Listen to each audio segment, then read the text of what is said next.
کراچی سے ایئرپورٹ سے احرام باندھا، تھکن کی وجہ سے احرام کے ساتھ سو گئے، نیند میں سر پہ کپڑا کچھ نہیں ہوتا، سو گئے، کوئی حرج نہیں۔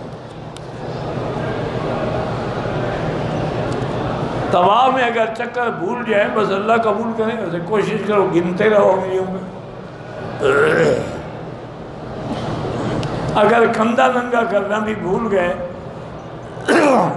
جرمانہ کوئی نہیں، لیکن سنت کے ثواب سے تو محروم ہو گئے۔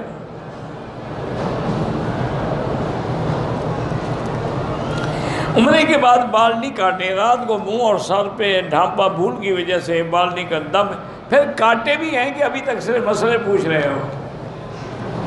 اگر کاٹے ہیں تو پھر صدقہ کر دو، نہیں کاٹے دم پڑ گئی، اور بال بھی کاٹو، جب تک نہیں کاٹو گے گناہ ہوتا رہے گا۔ نفلی طواف کرتے ہوئے حتیم میں نفل نہیں، طواف کے بعد پڑھنا چاہو تو پڑھ سکتے ہو۔ اگر طواف میں کندھا نکالنا بھول گئے تو کوئی جرمانہ نہیں۔ ہم علی پور سے آئے، جدے میں احرام نہیں باندھا، دوسرے دن مسجد عائشہ سے احرام باندھا، بالکل دم ہے۔ دم یہاں مکے میں دینا ہوتا ہے، پاکستان میں نہیں۔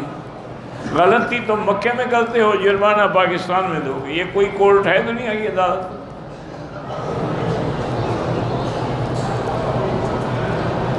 میں نے عمرہ کر لیا ہے، دوسرا کرنا چاہتا ہوں، کر سکتے ہو، لیکن سر پہ بال ہوں یا نہ ہوں اس طرح پھروانا ہوگا۔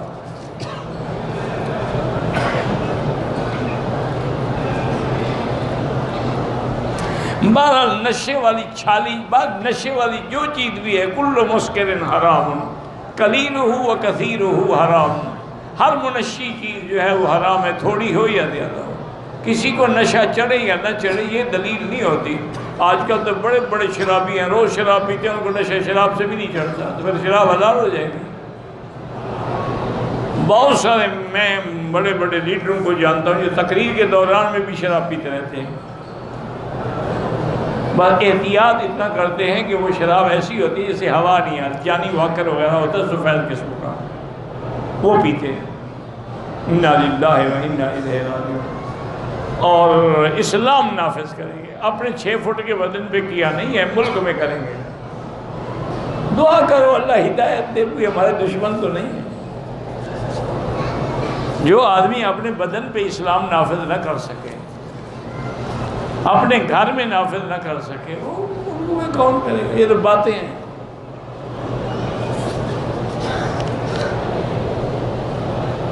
پہلی دفعہ عمرے پہ آئے، احرام نہیں باندھے،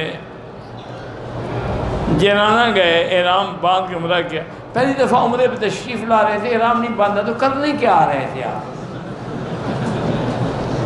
یعنی یہاں کعبہ شریف آپ کے لیے اداس تھا، یا مکے والوں نے خط لکھا تھا کہ ہمیں چہرہ دکھا جاؤ، مہربانی کرو؟ پہلی دفعہ آ رہا ہے، عمرہ نہیں کیا، عمرہ نہیں کیا تو اور کیا کیا ہے؟ جنانہ نے عمرہ کیا، کیا ہو گیا؟ وہ تمہارا اصل عمرہ تو کیا نا۔ دم بھی ادا کرو اور استغفار بھی کرو، جس عمرے کے لیے تم آ رہے تھے وہ تو تمہیں نہیں ملا۔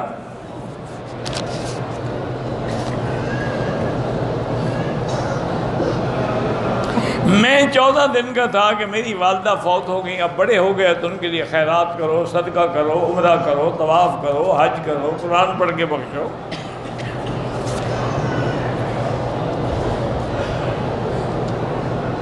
پہلے کسی نے عمرہ کیا تھا، اب بغیر احرام دم پڑ گئی، چاہے 100 دفعہ بھی آئے، 100 دفعہ جب میقات سے گزرے گا احرام باندھے گا۔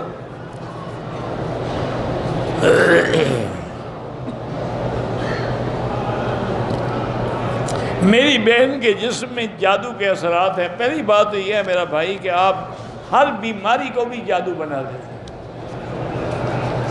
تمہیں کیسے پتہ لگا ہے کہ جادو کے اثرات ہیں؟ وہ ذرا مجھے نشانی تو بتاؤ کہ جادو کے کیا اثرات ہوتے ہیں۔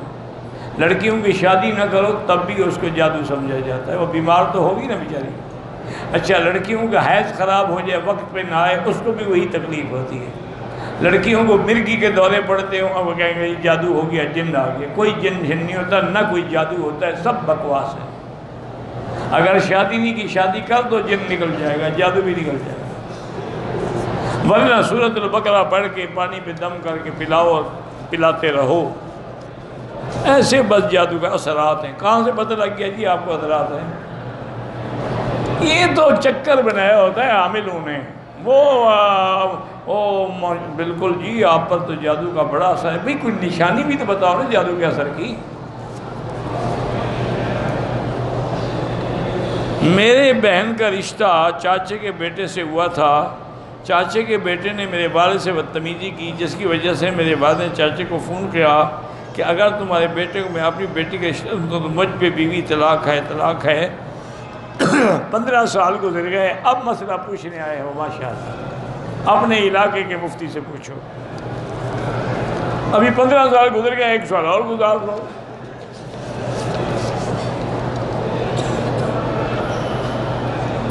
میں اکرم خان، میں پریشان ہوں، شادی ہوئی، ایک بیٹا بھی ہے، بیوی میکے چلی گئی، لانے کی کوشش کی، دوسری شادی کی، اولاد نہیں چاہیے تھی، یہ شادی ختم ہو گئی۔ بہرحال اللہ آپ کی مشکلات حل کرے۔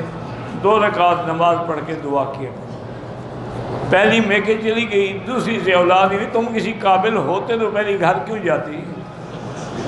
اللہ کے بندے، جب آدمی ہو ہی نہ مرد تو شادی کرنے کا کیا شوق ہے؟ توبہ کرو، کیوں لوگوں کی لڑکیوں کو ذلیل کرتے ہو؟ ہمت ہے، طاقت ہے، اس طاقت کا معنی یہ بھی ہے کہ اس کے حقوق ادا کر سکتا ہو۔ طاقت معنی صرف یہ نہیں کہ اس کو روٹی دے، مکان دے دے۔ میری شادی کو 3 سال ہو گئے ہیں، امی کے پاس ہوں، 2 بیٹیاں ہیں۔ جب سے دوسری لڑکی ہوئی ہے آنا بھی چھوڑ دیا ہے، گھر لے کر بھی نہیں جاتے، مار پیٹ بھی کرتے ہیں۔ وہ کہتے ہیں کہ تمہاری ساس نے گندا علم کرایا۔ بہرحال میری بیٹی توبہ کرو، 2 رکعت پڑھ کے اللہ سے معافی مانگو، استخارہ کرو، اگر ہو تو پھر طلاق لے لو۔ جب خاوند رکھتا ہی نہیں ہے تو بیوی بننے کا فائدہ۔ امام بن کے نماز پڑھانے کے لیے جبہ پہننا ضروری ہے، یہ تو اسی ملک کا ایک اعزاز ہے، ورنہ تو قمیض بھی نہ ہو تو امام بن سکتا ہے۔ حضور کے زمانے میں ایک صحابی تھے، ان کو قرآن شریف بہت آتا تھا، تو اس کو صحابہ نے امام بنا دیا۔ تو بعد میں عورتوں نے شکایت کی کہ امام صاحب کو چادر تو خرید کر کے دو، تو پیچھے سے ننگے ہوتے ہیں جب سجدے میں جاتے ہیں۔ غریب تھا نا بیچارہ، اس کے پاس چادر کا کپڑا بھی پورا نہیں تھا، تو صحابہ نے چندہ کر کے پھر اس کو چادر لے کے دی۔ تو نماز تو ہو جاتی، یہ تو اعزاز ہے اور حکم ہے کہ خذوا زینتکم عند کل مسجد، جب نماز کے لیے آؤ تو بن ٹھن کے آؤ۔ پینٹ شرٹ میں بھی امام بن سکتا ہے، ہاں ان کا بن سکتا ہے جب پیچھے نیکر والے ہوں، جیسا امام ویسے مقتدی۔ ملتزم پہ عورتیں جاتی ہیں مشکل سے اور مردوں کو، تو بھائی آپ اپنی عورتوں کو خود سمجھائیں، ہم کیا کر سکتے ہیں؟ رش ہو نہ جائیں، موقع ملے سامنے کھڑے ہو کے دعا کر لیں۔